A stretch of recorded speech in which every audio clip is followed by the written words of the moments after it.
Hey, how y'all doing? We have fed you, we have put up Christmas lights, and we have given you two poets. How are y'all doing? That's a bit better. Thank you very much. I am very happy to be here at the White House, one of my favourite times of the month, every month. We have what can only be called packed house this evening. Standing room only barely covers it. I'm very excited not just to welcome you to the White House, but what I did not realise is this part of the White House is called the Laurens. So all you need to do is run a poetry programme for 2.5 years and then name the room after you. Very happy. Very happy. Can we give one more quick round of applause to the wonderful Ben and the wonderful Rafael. Double feature, Christmas special. What more could you ask for? We have a super wonderful, super talented, super fantastic, super long open mic list tonight. So please, if you're on the open mic, shine, do your best, have fun, but also stick to your time as much as you can. So roughly 3 minutes. Without further ado, I know you don't want to listen to me all night. I'm going to pass it over to our monthly, usual, normal, the only man who can do it to kick us off. Please give it up to Mr. Dominic Taylor. I'm going to read a poem that was published just last couple of weeks ago for the 50th anniversary of the Stony Thursday book, which was published by John Liddy and Jim Burke. And I had a small connection with the very first Stony Thursday book. It was back in 1975 and it was published. I was working in a graphic design studio, and John Liddy comes in with the book and says, "Can you make up a for sale poster using the book cover?" So we did. But 3 years later, then we did the full layout for the Desmond O'Grady special edition that he did. And just to remember, as I mentioned, Desmond, we've opened entries for our Desmond O'Grady International Poetry Competition 2026. So get your entries in. And anyway, this is the poem that was published this year in the Stony Thursday. It's called The Dictionary. That's a childhood memory, really. My father urged me to read Webster's Dictionary, and along with the 8 volumes of the Waverley Book of Knowledge, these became the most thumbed book in our modest home. But just yesterday, while searching through old boxes, I found that dictionary again. My fingers flicked the mildewed pages until they stopped at water, and underlined in faded ink, a colourless, transparent liquid, destitute of taste and smell, with a specific gravity of 1. First class primary, Mr. Stan Dowling's challenge. Learn a dictionary definition of a word by heart. I raised my hand, stood up, back straight, voice clear, and recited those strange words about water. My classmates sat in stunned silence as I reeled off that complex sentence, not understanding half the words I spoke. Much water has flowed under many bridges since then, each drop colourless, tasteless, odourless, yet somehow defining the course of everything. Thank you very much.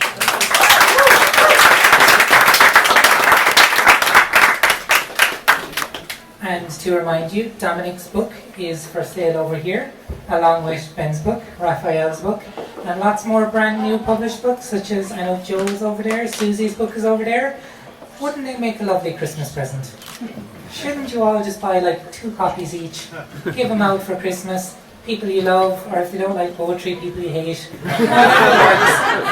And you can know, honestly, I'm not just saying this so I can sell my own books, because I fucking forgot to bring them. So please buy all the lovely books over there. Up next, we have our legendary local resident, monthly reader at this point. Can we give it up for Mr. Anthony Lennon? Trying to pick something that was somewhat seasonal, and so I plumbed for this, but the more I engage with it, I realise, in my case anyway, it's for every season. Anyway, it's called, and Happy Christmas everyone, it's called Am I Mithered or What? Who didn't incense my wellness today?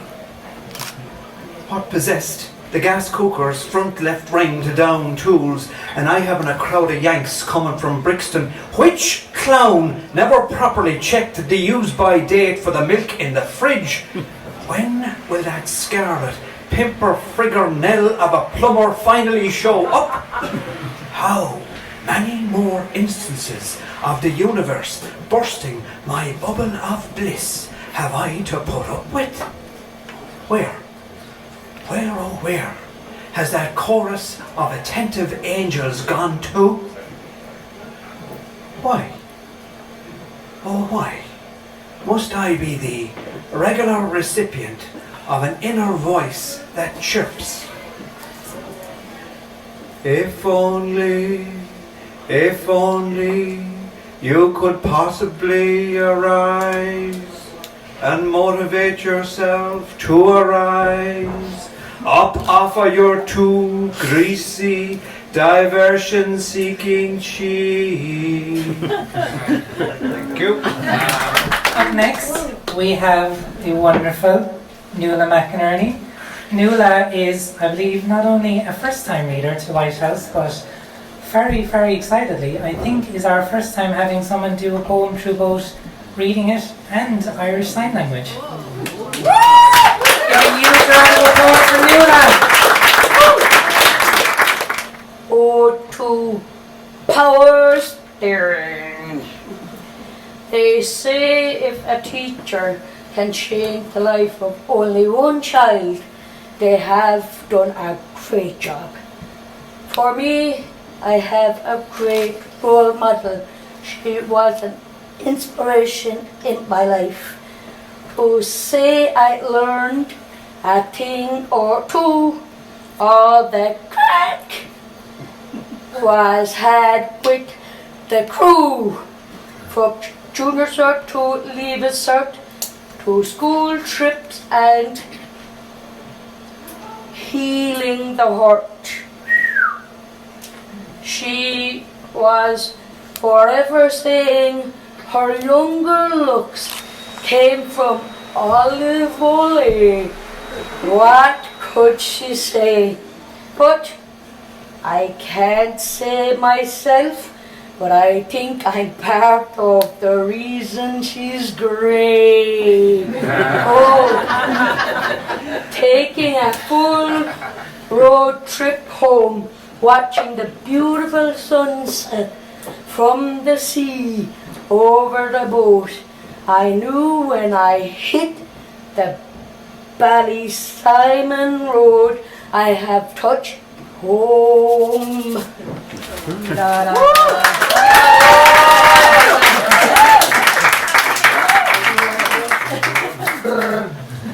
Through the laughter and storms and filling our forms without swearing, to having no better woman to introduce Shania and friend. I'm keeping you forever and for always. Flying around in a 96 Polo with no power steering, from posting a little trophy for her 30th birthday to working with her and celebrating her 50th with a signed Hurley. Up Limerick!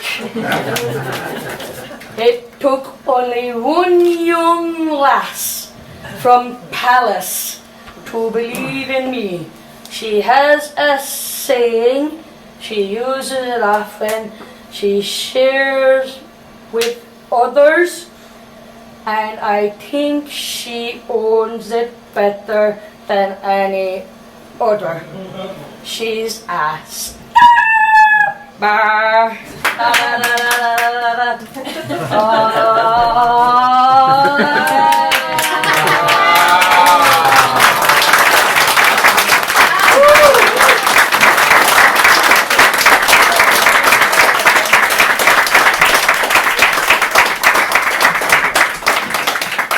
Thank you so much, Nuala. Maria is down the back. Maria is not 50 though, that part was a lie. We have a first timer. Can we give her one more round of applause?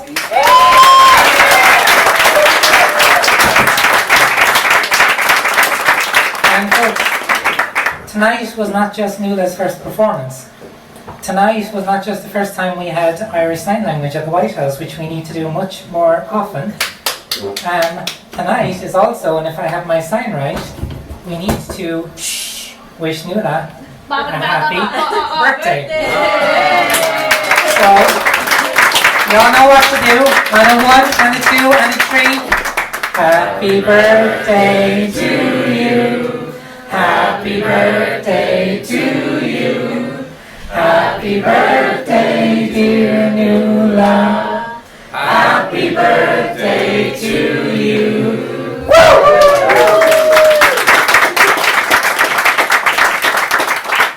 Thank you, Nuala. From one legend to another, can we please give it up for Breda Spate? Give it up for Breda.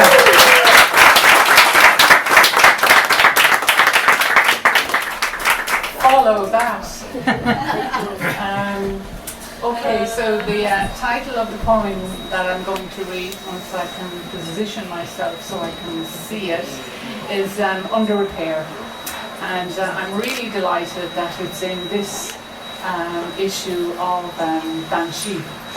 It is being launched tomorrow evening in Looks Upstairs in Dublin, so come along and say up Limerick. So the background to the poem is just two little stories about it. The first one is that it was my first time attempting a list poem. I admired the list poem and I had never really gotten into it, so this was the first one. And so naturally I was looking around for a subject that resonated, and briefly I just mentioned to himself that something needed repair in the house, and he went a bit narky and said, oh, everything around here is under repair. So I thought, right, that's my list. Under repair. A meadow in September's lush aftergrass. The roller in the patio door. Long ago, the joins in my grandfather's milk tankards. Under repair, my skin. New cells pushing up like chicks through shells, forcing the dead away. And raindrops tapping the air clean of sulphur. The pictured glass crazed across the family photo like drought-cracked earth. Years back, the Christmas lights dangling dead on the tree, and the scar by my right eye, my brother swinging the saucepan lid. Nothing, it seems, ever remains whole. Not the democracy we fought for, a church gone astray, not a Stradivarius violin. Just last night, I clipped 3 hairs from the tip of your ear, each one straight, coarse, and stiff as corpse whiskers. We joked about our aging bodies betraying us. Afraid I'd nick you with the scissors, I steadied one hand with the other, like I was piecing you back together. A kintsugi master illuminating fractures with gold. The brushes, the tinkle of fragments finding each other. Your body teaching me how to touch you as though for the first time. How to love this terrible change. My lips on your flesh, the vein of gold. A storyline where we start over again and again. Thank you.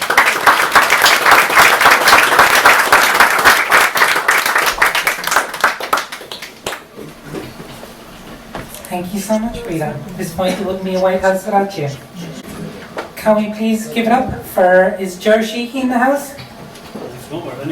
Okay. Give it up for Ger.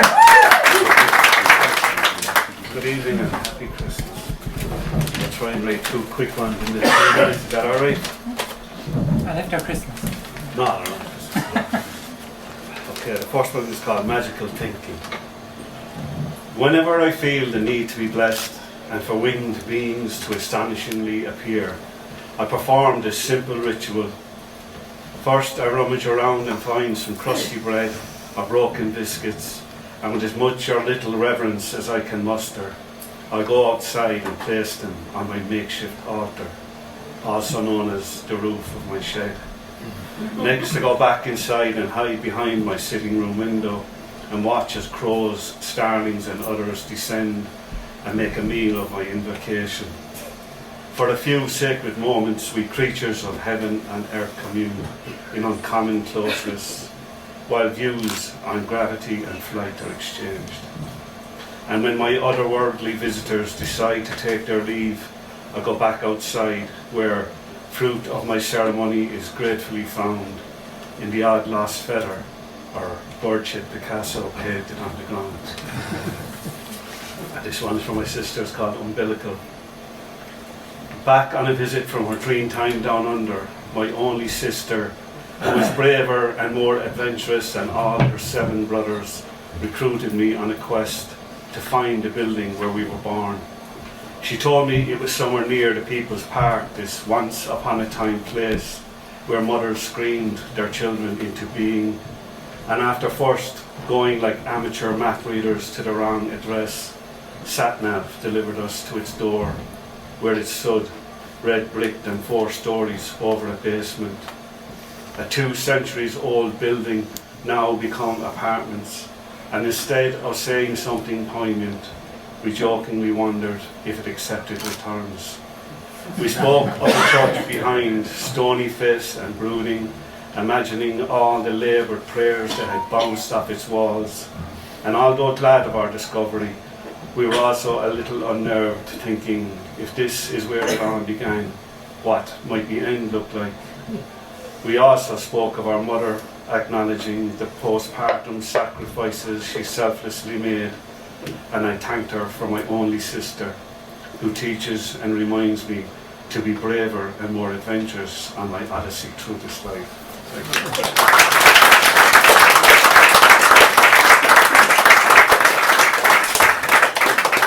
That was lovely, Jared. Thank you so much.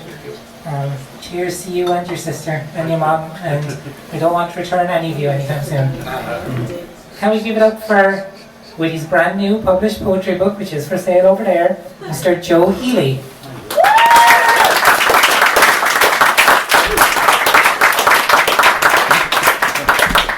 Thanks, lovely welcome. I'm from Newcastle West, and my second poetry book is called Girls on a Merry-Go-Round, and it's for a respite centre near Newcastle West. And my poem this evening is about a man from Limerick. He's blind by boat club, and he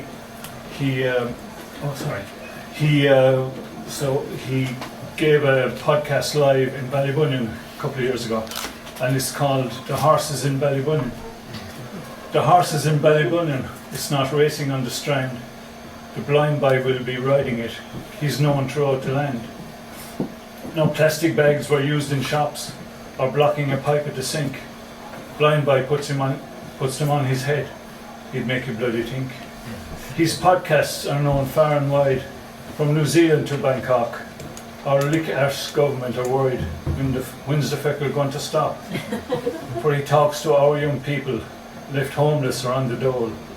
Our kid takes strife and worries and kicks it up the hole. The crowds have come to Ballybee to see him do his stuff. Limerick comedy with a message, and we can never get enough. Before I go, I want to thank Marion and all the lads here. And so my book is for sale, €10, and you know it's going to a good cause. And thanks very much.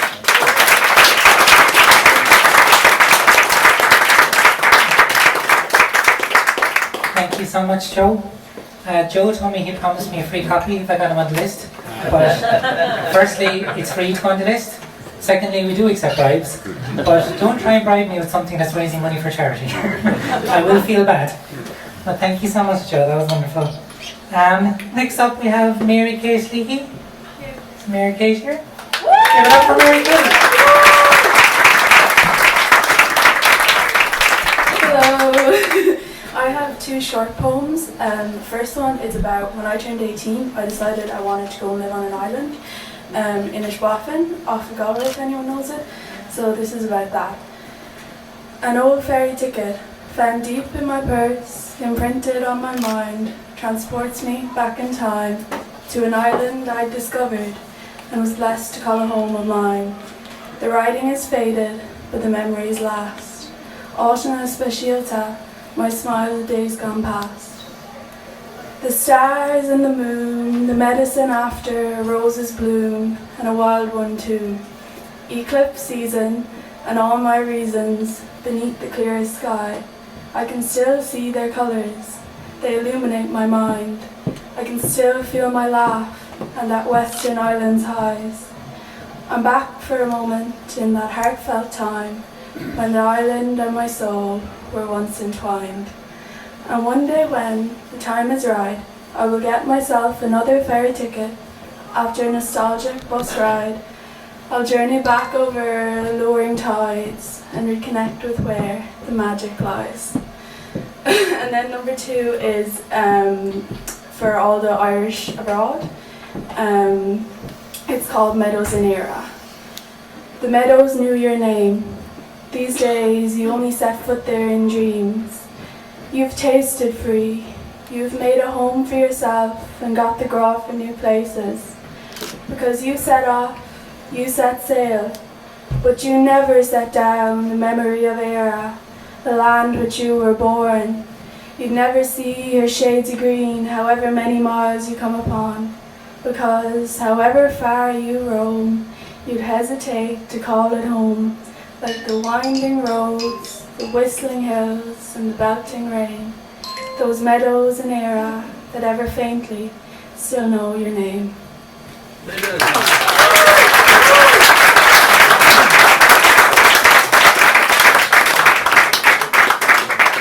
Thank you so much, Mary Kate. I know well it's never easy doing poetry off by heart, especially in a new place. Quick question, Mary Kate. Is this your first time at the White House? Yes. Can we give her a round of applause?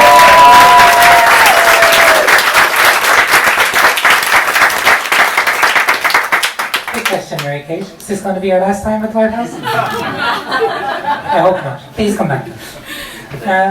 Up next, we have Cathal Reid. Let's give it up for Cathal Reid.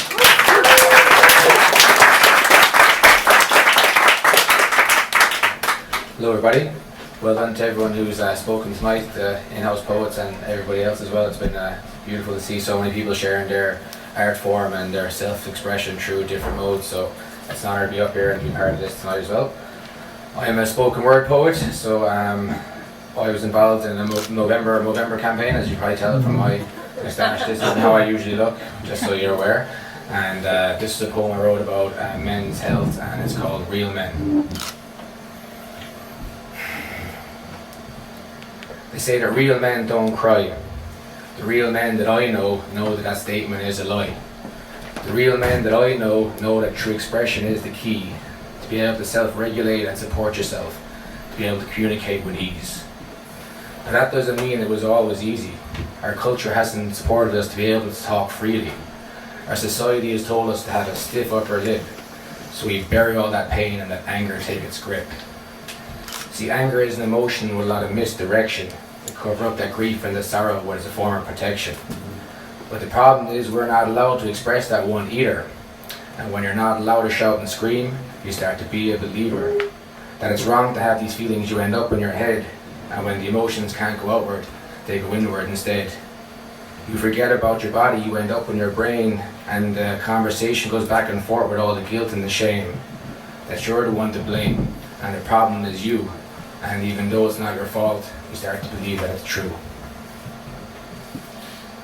They say that real men should carry this burden alone. The real men that I know that real men pick up the phone.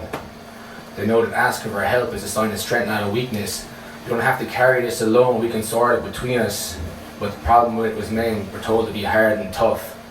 But what we really need to learn is that we're already enough. As a man, it's in our nature that we want to provide. There's so much strength in our DNA that we don't need to decide whether to be hard or to be soft. There is a space for both.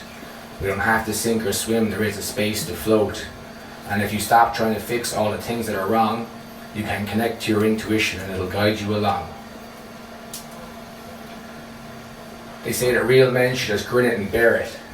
The real men that I know their heart, and on the sleeve, yeah, they wear it. They know if there's conflict, they can converse in dialogue or reason. They can regulate and then relate so they can find common meaning. They know that saying that you're strong doesn't mean you're wrong, or a misconception. To think you're not wrong to think you're not strong to say you're wrong is a misconception. To show that you've made a mistake shows you want to improve.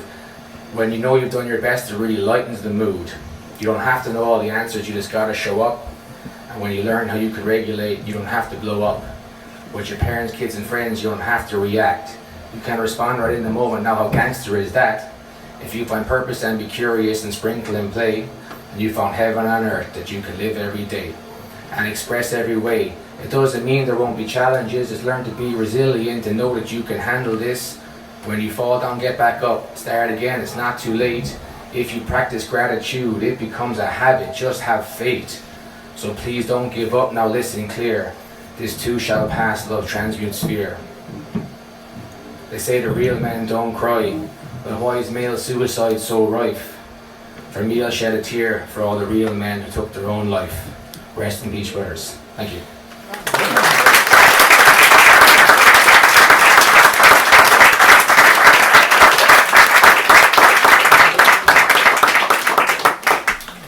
Thank you so much, Carl, and your wonderful mustache. I really appreciate it.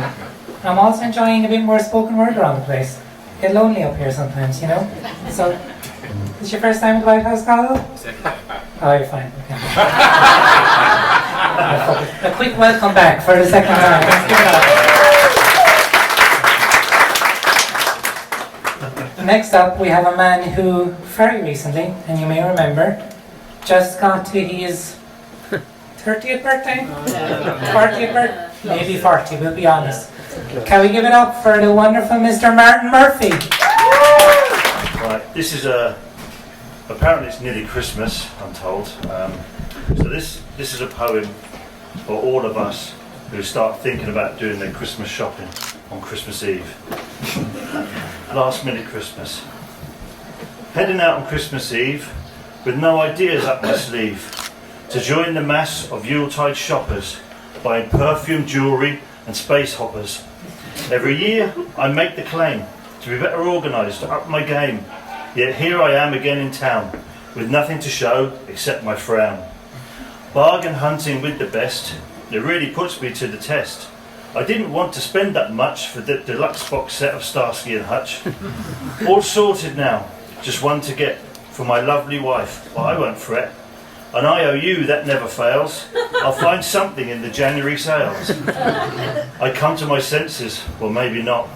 A decent present she'll have got for me to open Christmas Day.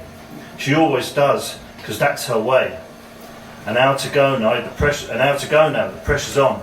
A panic buy will have to be done. So Christmas Day she opens it.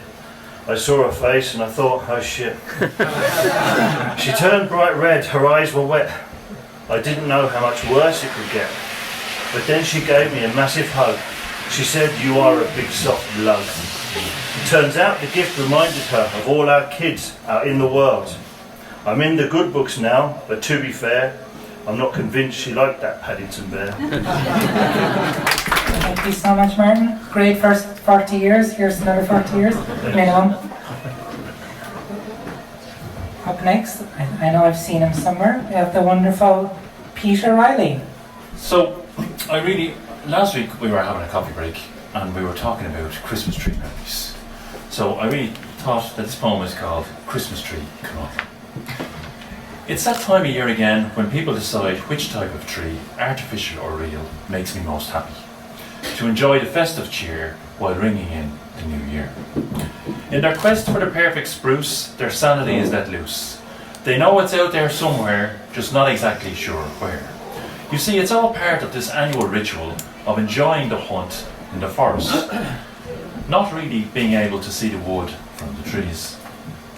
With their trusty stand in hand, inspecting the width of felled trunks, doing rough arithmetic to see if it fits, not realising while visualising it's sitting on their floor, is very different to how it appears outdoors. Once home, it always seems too tall, compressed against the ceiling or a wall, hacking off bits here and there until it's totally bare. Squeezed into a corner, decorated to death. A bit more tinsel, sure, it looks alright. Until the cat jumps on top of it and it begins to lean. Suddenly, crashing to the floor, followed by a scream. A pine fragrance now permeates the room, while needles sprinkled over the carpet constantly jab at the toes. Remember, water it daily to keep nicely moist. Avoids it becoming dry as a tinder, as all it takes is one rogue spark escaping from the fire to instantly ignite, leaving you only with cinders and a terrible sight. Perhaps, maybe on second thoughts, I'll get an artificial one, and that'll be the job done for many years to come. Thank you. Thank you so much, Peter. Thank you, Dominic, for bringing the mic down. Thanks, Peter. I think, Peter, you're first one of our very regular parts at this point. We love to see you every month. Up next, we have Tom McElligott. Give it up for Tom, everybody. This is a poem I wrote about the drink. I see if your pint drinkers around. So this was written in protest at the price increase of the pint. Okay. Increase in the pint. The pint has gone up, I said, in a very sad dismay. Well, that's it now, I can tell you, for no longer will I pay. Enough's enough, no more, I cried and whinged with indignation, trying hard to stay abreast of my dragging down temptation. With 3 weeks gone, by the White House pub, I took an evening stroll. My desiring want to break my pledge was beginning to take its toll. And then this calling came along and placed me in the bar, where a grinning barman shook my hand with a welcome from afar. I watched him pull that creamy pint that was so very cool, to serve its reluctant drinker, but yet willing and thirsty fool. With lips a smack and rolling tongue, I longed for pint to settle, before I took a sumptuous slug that placed me in good fettle. 3 pints down, and feeling great, I sat in deep recall, dismissing the bother of the dearer pint, for good and once for all. Thank you. Thank you so much, Tom. It is important that we challenge this rising price of pints. Can't even get a pint to my waddy for €1 anymore. Except in the White House. The White House is lovely. Or really worthwhile. Up next, we have the wonderful, the former host himself. Can we please give it up for Mr. Tom McCarthy? The man that read the last poem there was, you can't send me back, now that I'm out. I'm highly explosive, I fraught from the mouth. I need time to settle, so please let me stand for a couple of minutes and then I'll be grand. My colours will change from murky and brown to a clear crystal black to a white creamy crown. You can't send me back now that I'm out, but you can ask the barman for another pint of stout. I actually didn't intend the poem I have is called A Lasting Impression, and it actually won the first Desmond O'Grady Awards. Woo!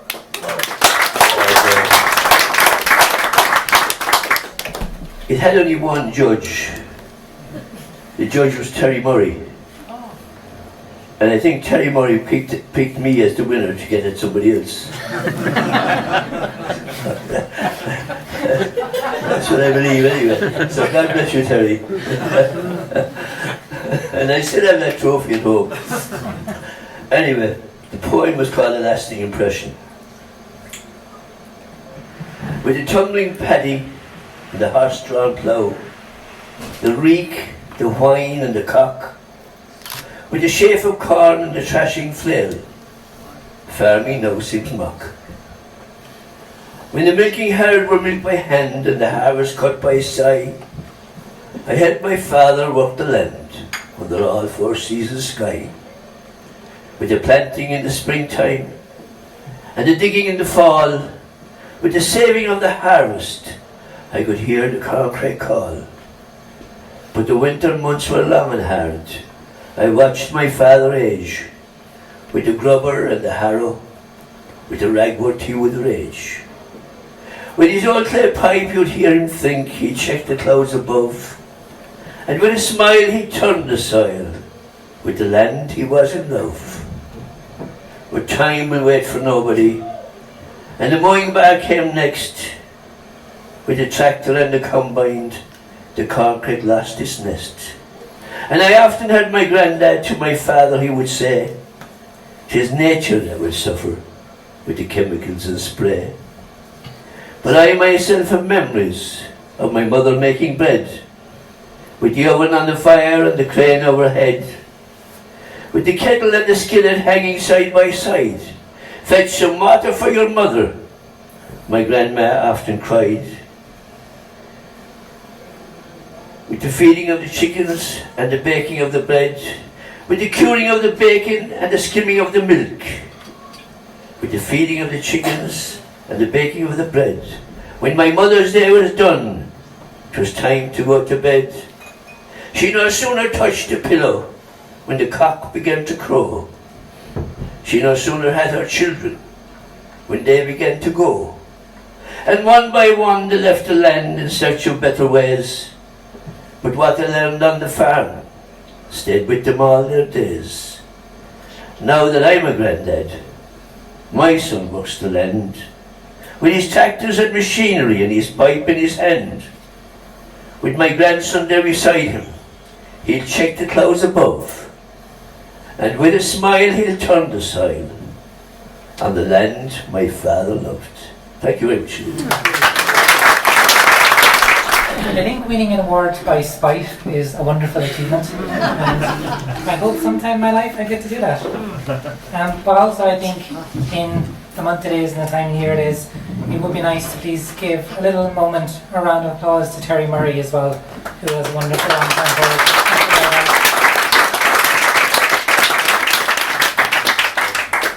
Next up, we have a man who is equal parts film director and wonderful poet, who just published his third book, and I'm really excited to check it out. Can we please give it up for Sam Alec?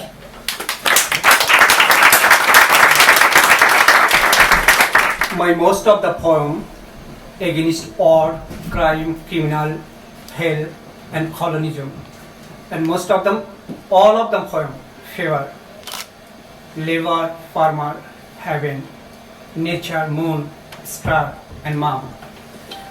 This poem is like that. Call the poem name Old Town. When I shall be released, then I will return in my old town. Numerous broken road, several slum, and among the many hungry people. When I shall be released, I will go back an old factory. I will look for the smell of the dried sweat of a lost labor. When I shall be released, then I will ask communism, capitalism, and religion, are you blessing to this world? When I shall be released, I will ask hunger, do you ever feel starving, like brown moon, or like a child in this colonial world? When I will go back to my old town, no need in there any felicity, just one mother is enough. Thank you.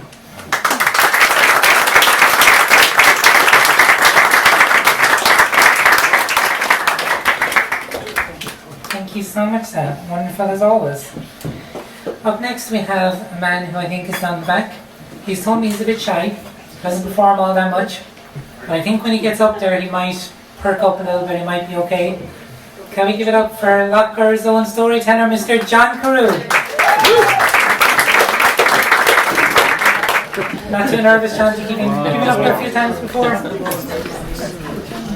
How are you all? You're all enjoying yourselves, yeah?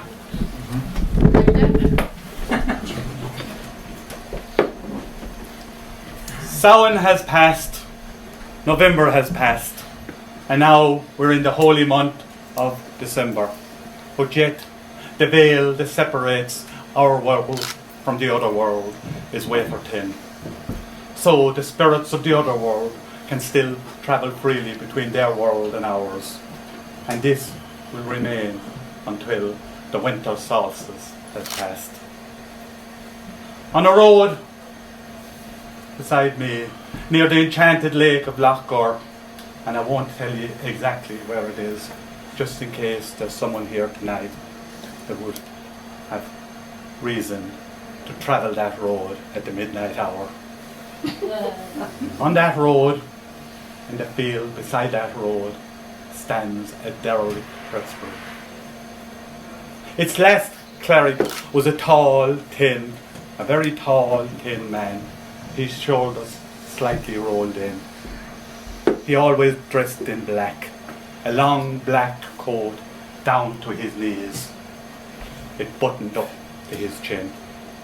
A black trousers, black boots, and a black top hat, which made him look even taller than he was.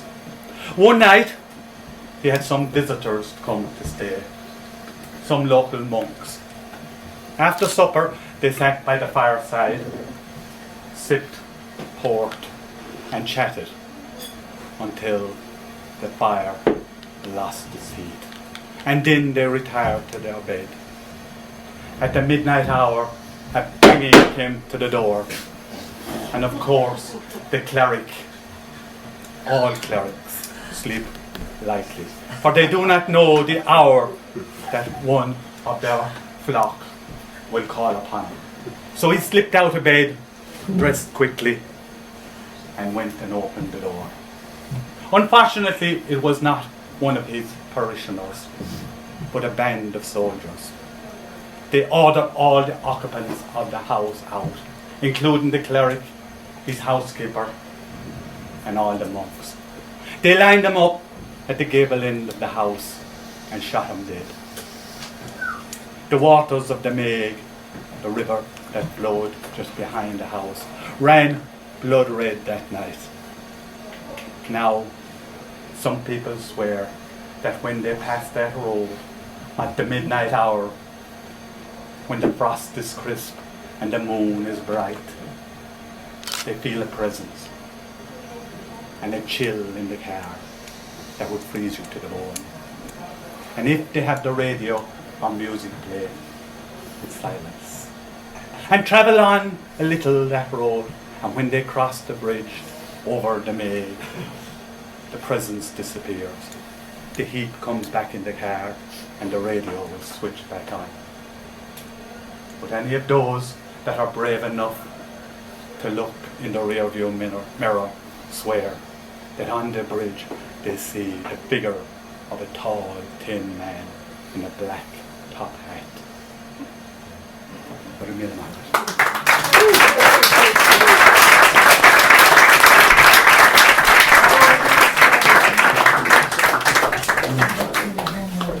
Thank you so much, John. I don't think you're as nervous as you let on to be at all. Everyone having a good time? Yeah! Enjoying yourself? Are you enjoying yourselves? Yeah! Free food? Jesus, that's okay. I can't let the next boat on until we're a little bit more excited. Can we give it up one more time for John Carew?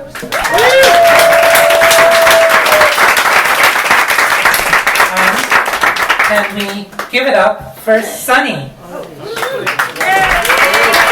Hi everyone.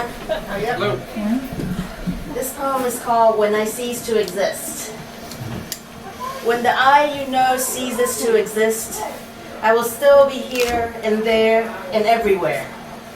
I will be like the fog, the mist in the mountains, the sunlight that reflects from all you've ever seen and remembered. I may not reside in this mortal construct you once called friend, competitor, or foe, I will still be alive and well in a different state.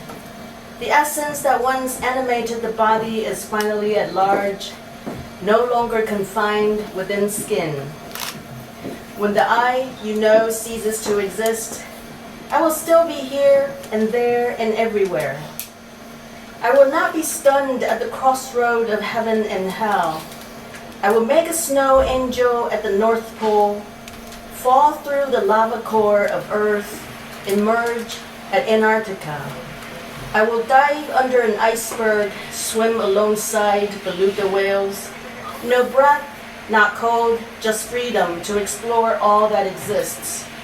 I will hunt those who raise themselves by trampling me. When the I you know ceases to exist, I will still be here and there and everywhere. I will be eternally grateful for those who took time to know me, who held me in their hearts, who helped me feel I belong, for those who saw my singular way of care and compassion, who understood my heightened yet delayed emotional responses, my overwhelmed sensory awareness, my autistic sense of veracity, justice, and humor. Shame on those who tried to fit me in your box and abandon me for not performing for you. When the I you know ceases to exist, I will still be here and there and everywhere. I will not hold grudge against those who wronged me. However, wrongful doings needs to be acknowledged and held accountable. For the sake of humanity and a brighter future for everyone. Perhaps I will pop in through the walls, flicker the lights, turn on your Bluetooth speakers, whisper in my ghostly way, I see you, don't do that again. When the I you know ceases to exist, I will still be here and there and everywhere at any time. A White House poet, a Lime Square poet, and just a very lovely poet. Up next, can we give it up for our singer-songwriting, guitar-playing poet extraordinaire? Give it up for Beck!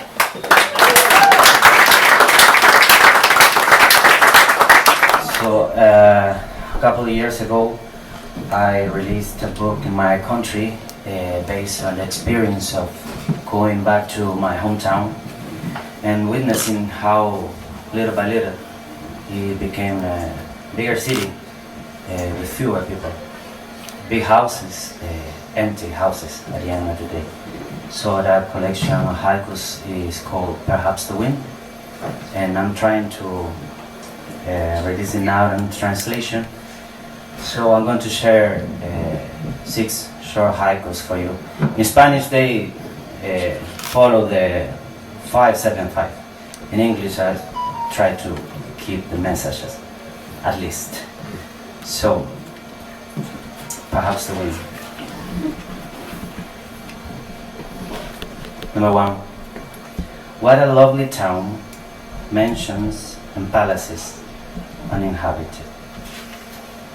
Number 5. Neither God nor the devil frequent these streets, perhaps the wind. Number 12. This guitar is just wood now. The musician is dead. Number 27. So many glances, old friendships, now strangers. Number 35.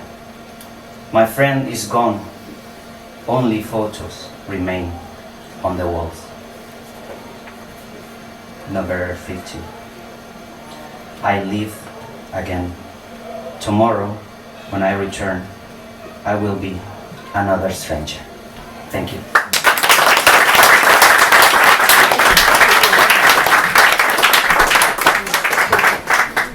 Thank you so much, Beck. Up next we have a poet who is, I think, not very used to poetry events. She might be a little bit newer to the scene, so we want to make sure she gets a very big welcome. So to get the nerves out there, please give it up for Door. So I was thinking, because it's December and this is our last gathering before Christmas, I do a Christmas poem. And I thought I only had one, but then I remembered this one, which is literally about the birth of Jesus. It's in the voice of Mary, and I've taken some poetic license, so no offense intended. New song. I led the conception.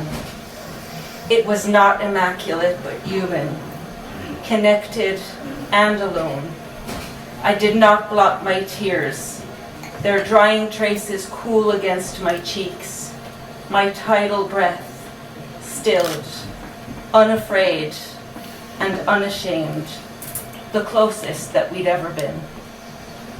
It was not an immaculate delivery, the stable cold. Joe lit a fire, kneeled at my side. He didn't block his ears or flee my cries. He held my hand. We watched the stone extinguish sparks, waited. In art, my eyes are downcast or lifted upwards, but I tell you they were open, so open. The world gaped inside me. Time turned amniotic in that space. I realized you had entered. You were the breeze that stoked that fire, brushed my hair away with rustled fingers. Together, we opened a crack in creation. Holy breath touched caverns' mouth. Through the pulses of extraction, light widening through. They speak of you as man, but we, birth, helpless, desperate at the loom of death, unable to unsee our children's pain, unable to forget the joy of their discovery. We, observers and bearers of life, are more. Fear and awe wash through each breath, each wail a world reborn. I focused on counting fingers and toes, rewrapping life the length of my forearm. Joe at my back, we both were silent. They, the only ones sounding through the echoes to be heard. And when the joy, the pain, the fire, and the body sundered, you all were there to tether me to these rocks, this light.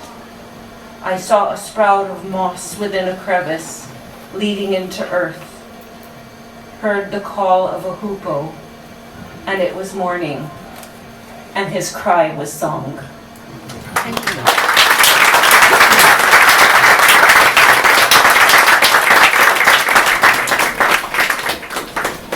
Thank you so much, Laura. I'm getting the impression you might have actually done this before. Maybe a couple of times. Is Mick Lacey in the house? Mick? Yep. Give it up for Mick, everybody. I have two little Christmas songs, and I hope you appreciate Gallows Humour. Gallows Humour, I did some work with the fire brigade once, and this fire brigade man, he got shot in the stomach, the bullet went right through. So his name was called Parliament after that, and he addressed himself. I was a social worker in a former existence, a former life, whatever, and this little song I wrote, I'm not going to sing, I'm going to sing. It was Christmas Eve in the social workers' corridor. This one said to me, here, take these 4 kids, the outlet's on the drink, left me in the pink, I'm nearly over the brink, and I can't cope with them. So we stood and held her hand, dripping with sincerity, but you can't feed hungry kids on help or empathy, so away with your Dr. John. The cuts have the services gone, you have me head gone wrong, and I can't cope with them. And the girls from the Help Boat Choir, they were singing Molly Malone, and the kids were crying out for methadone.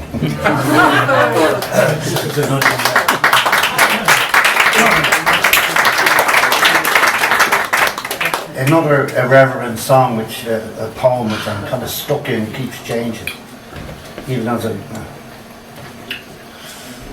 Osama bin Laden, Saddam Hussein, George W. Bush, and I heard that going insane, dropping all the bombs on the poor Iraqis, killing all the children and burning all their homes.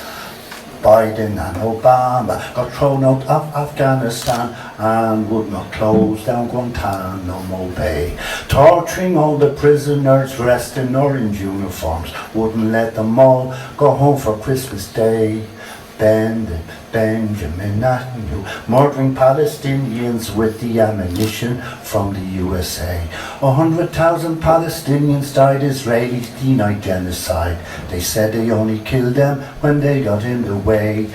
Egypt, Tunisia, Libya and Syria all infiltrated by the CIA. When Colonel Gaddafi died, Bashir Assad got paranoid, invited Putin in to scare them all away. Saudi Arabia chopping up Khashoggi in the Saudi embassy in Istanbul, dropping all the bombs on the poor Yemenis with the ammunition from the USA. Donald Trump and Kim Jong-un with Musk and other oligarchs want to pollute the earth with nuclear waste and bombs.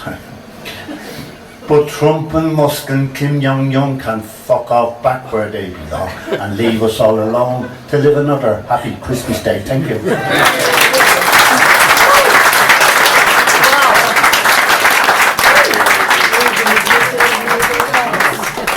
And that is a lovely traditional Christmas tune from you. Can we please give it up for Limerick's favourite dog walker himself and a wonderful poet to boot, Mr. Owen Ryan.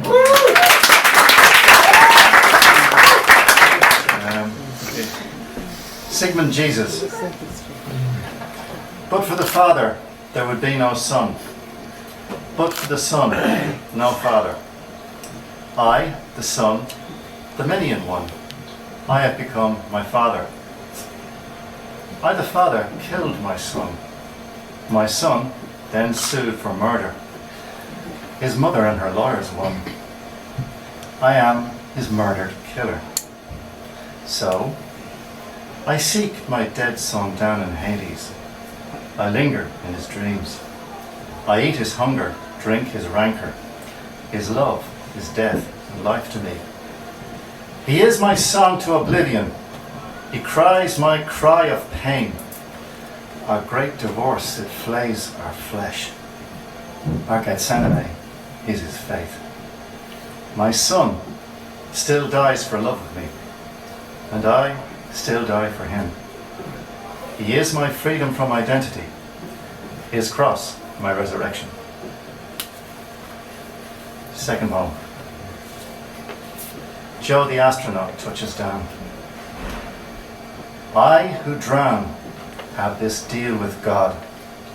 As my last heartbeats beat out, these senses, loosed from the moorings of the flesh, come alive, Frankenstein, and broker from the stopwatch void a second, and look up as simmering sapphires linger in the surface tension, such heartbreak reactions and refractions, fiery coloured lights raving in the distance, as my limbs at last desist with their endless struggling, as my mind and other instruments of torture caught in this jetsam of lessness dissolves, as this ghost I call myself is exhaled in a failing breath, a last kiss with the cool, still embrace of the ocean floor. This is my home, my life, my history, my end to striving, my haven where weird plants linger in the undercurrents, lost by wreckage, where sea creatures sleep and live.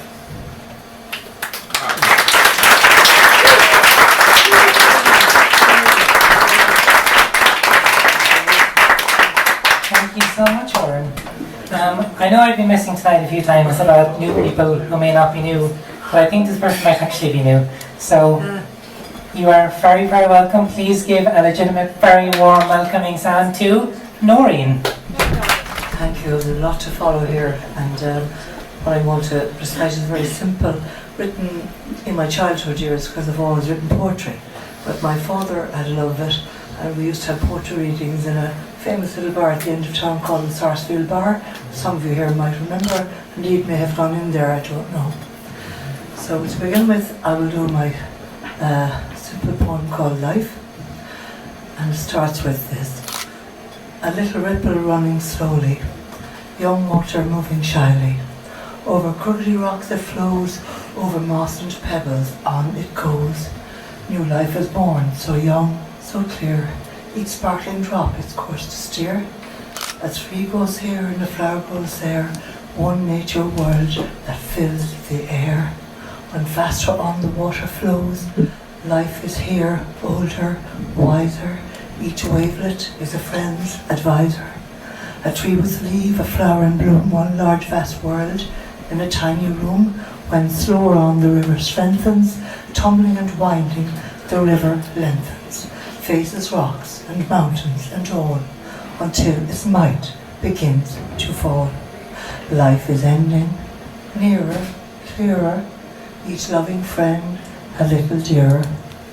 And the leaves they fall in the autumn light, the flowers they wither, although they fight, while the world goes on, spinning free, as the water flows towards the sea.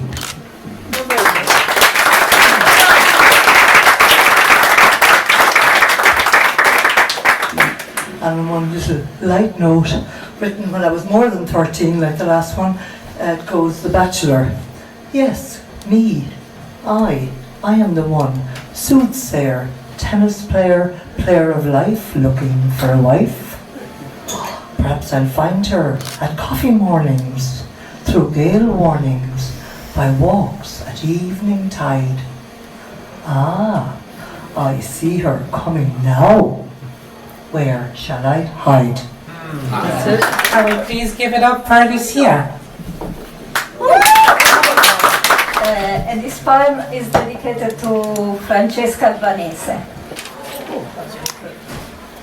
Women. They were the wise women, healing the pains of the body and mind with herbs, with touch, with a knowledge developed through centuries of observation and learning, passed down the generation. They were the ones who helped the babies into their new world and guided the elders through their journey into nothingness.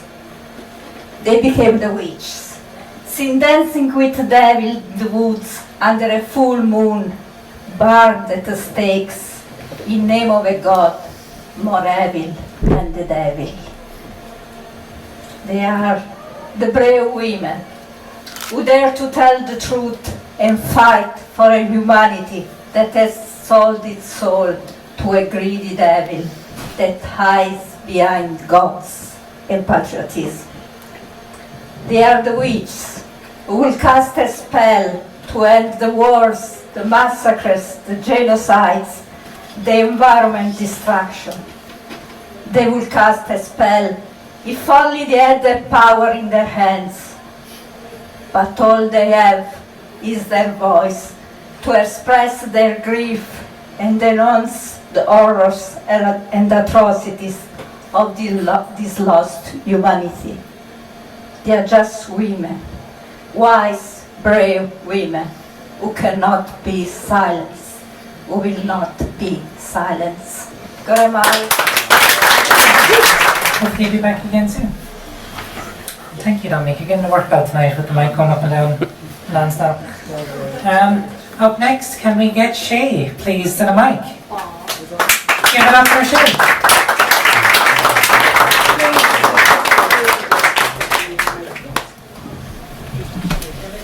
A short poem about change.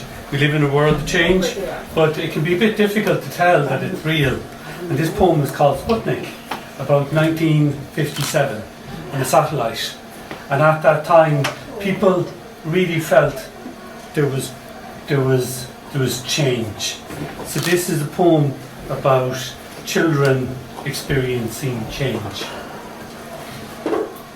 Tick tock, tick tock, on goes the countdown clock. The children are all eyes. Will we see the Sputnik? Whiz, oh whistling whiz, on goes the wireless fizz. The children are all ears. Will we hear the Sputnik? Rambunctious stars look out.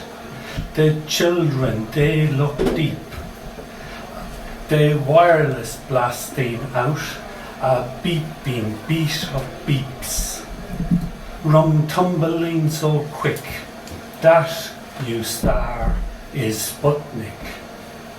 Vostok, Vostok, Vostok, on goes the aftershock. The children all go rush, we will fly in Sputnik. Ah wow, bow wow, bark bark, the cabin echoes back. The children all go hush, our dogs, they fly in Sputnik. Respectful stars look on, the children they look in. The TV flickers on. Belka sits, Strelka spins, red heroes shooting stars. That new star is Leica's. Thank you. We are very quickly coming up to our finish time, but we're going to try and fit in a few more poets first. Quick show of hands. How many Mary I students do we have in the room? I was about to say my favourite Mary I student, but we have lots of them. One of my favourite Mary I students, can we please give it up? Coming up to the mic, Kaya. Hello. My favourite too. I have a poem here tonight about a man that introduced me to poetry, and here are two very lovely poems for you earlier. Tom McCarthy, my grandfather.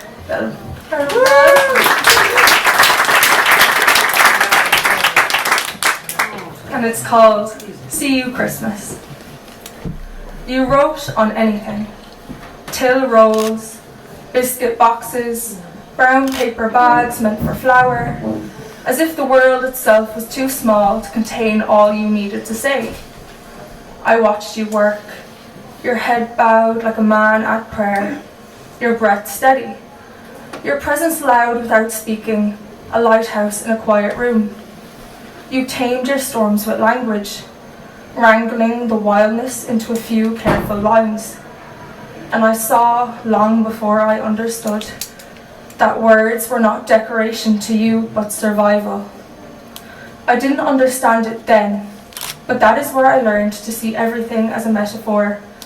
The kettle humming like a held breath, the window bruised with rain, your eyes carrying tides that never broke the surface. It was there I learned that silence is only the first draft, and the world deepens each time someone dares to name what they see. There are no poets, there never was, only interpreters plagiarizing works already submitted by the universe. You wrote it, you believe it, you live it. You write as though listening to something larger than yourself, as though your task was not to invent, but to translate. You did not teach me how to write poetry.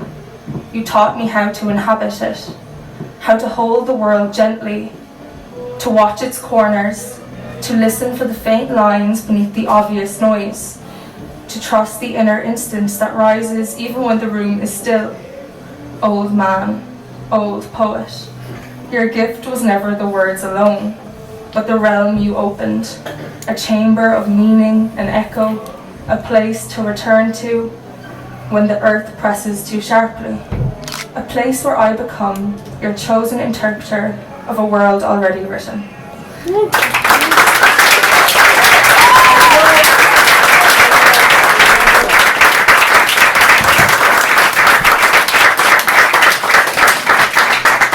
Thank you so much, Kaya, who is one of my favourite Mary I students. And of course, I have many favourite Mary I graduates, such as Edward O'Dwyer, and my wife, who's in the back.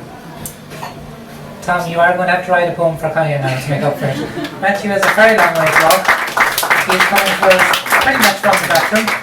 But please give a very warm welcome to Matthew. This poem is about this. So, here we go. Hello, my name is Guinness. Very rarely, I have an illness. I live in a barrel. Everybody knows I don't like to travel. I move through the line. As I come out, I'm normally fine. Out of the nozzle, into the glass. Just wait, and I'm gonna be class. Patience is the key if you want to get the best out of me. If you don't let me sit, I'll make you sure you look like a tit.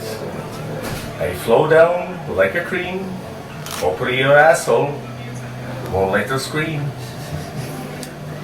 People are asking still for more. Your ass says, lads, I will be sore. Hello again, is the Lord Guinness. All I see is the stillness. After too much of me, you're gonna be mess. All I can say, thank you, Mr. Guinness. Cheers.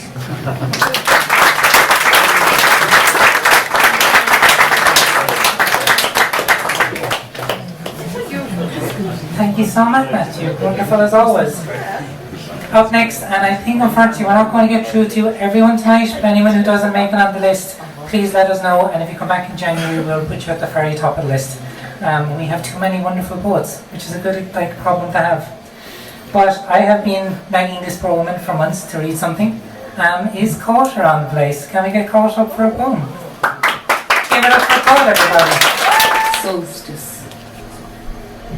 Our solstice, our reckoning of our personal year. We celebrate our journeys around our sun again.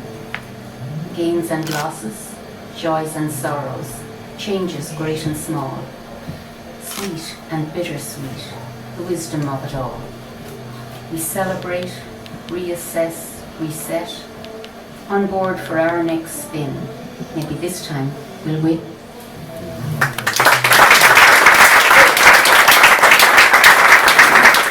Feel the tide breathing tremendously, sneaking in heavyweight water, laughing unforgettable, triumphant, nightmarish whirlpool, shifty liquid, moving in rapid, hooking the seafront, penetrating the coast, tossing boulders to the side, water of life, gift-wrapped soggy buildings, clock towers become watersides overnight, turning the city to soup, floods are off the heads, deep black locks, fucking strange places, and rivers look like they're really over enjoying themselves when they're overflowing. Try shouting for help, mucky business, someone's got to do it, awaiting judgment, fishing and people gathering on the rooftops, water is upset, oh poor water.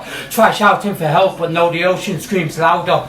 Can't hear myself think for all of lunatic splashing, captivated, twisted motions, incoming endless churning. Imagine a helicopter looking for a grasshopper, you're halfway there. The sea got all over the news, they zoomed in, walls of water, cliffside, waves incoming, threatening doom, disgusting thunder and lightning issues, a massive big huge wave, raging machine, Glasgow Rangers fans intent on destruction, charging intense, galloping rain, water of life cascading. A seafood tyrant, the water crawls up and over the rocks for a look, hassling pure tied up boats, drowning lifeguards first.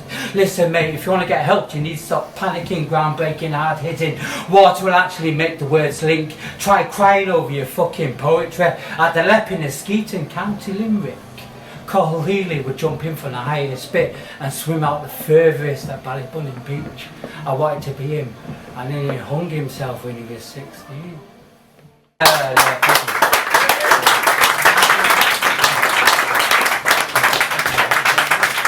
Thank you so much, Sean. The music is well up, going upstairs. We were meant to finish about ages ago. So I'm just very going to say again, anyone who didn't get a chance to read, please let us know next month. We will put you top of the list.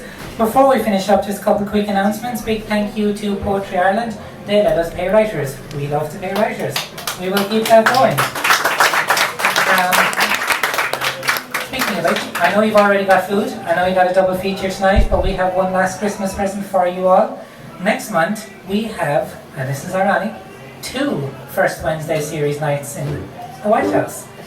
So we will be here the first Wednesday as normal in January with Richard W. Halpern. And then the second week we will be doing an event with the First Fortnight Festival, which is about mental health in Ireland. It will be some poet named Lauren McNamara, along with Limerick singer Emma Langford. And we have some First Nation poets coming from Canada as well to perform. So please do come along, it should be a really exciting night. But lastly, before we finish, some quick thank yous. Thank you to the White House, thank you to Dominic, to Pat, to Marion, to the wonderful Door. A huge thank you to our readers tonight. Please give it up for Dominic, Anthony, Breda, Nuala, Ger, Joe, Mary Kate Cahill. We're missing Martin, Peter, Tom, Saab, John, Sunny, Beth, Dora, Nick, Oren, Maureen, Lucia, Shay, Taria, Matthew, Kate, and Owen, and all the people we didn't get to. And of course, give a huge round of applause to Ben and to Rafael for buying their books. Thank you all so much. See you next month and stay for the sun. Silent nights and snowflakes falling down. Happiness and love all over town. Underneath the mistletoe, our hearts align. Cuddled up together, our spirits shine.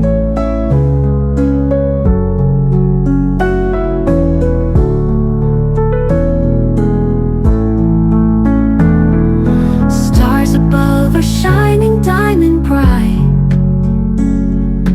guiding us through this magical night. Every carol sung whispers holiday cheer. With you beside me, there's nothing to fear. Gifts wrapped up with a loving hand, spreading joy across this winterland. Icicles glistening under the moon's glow. Moments together make my heart grow. Ooh.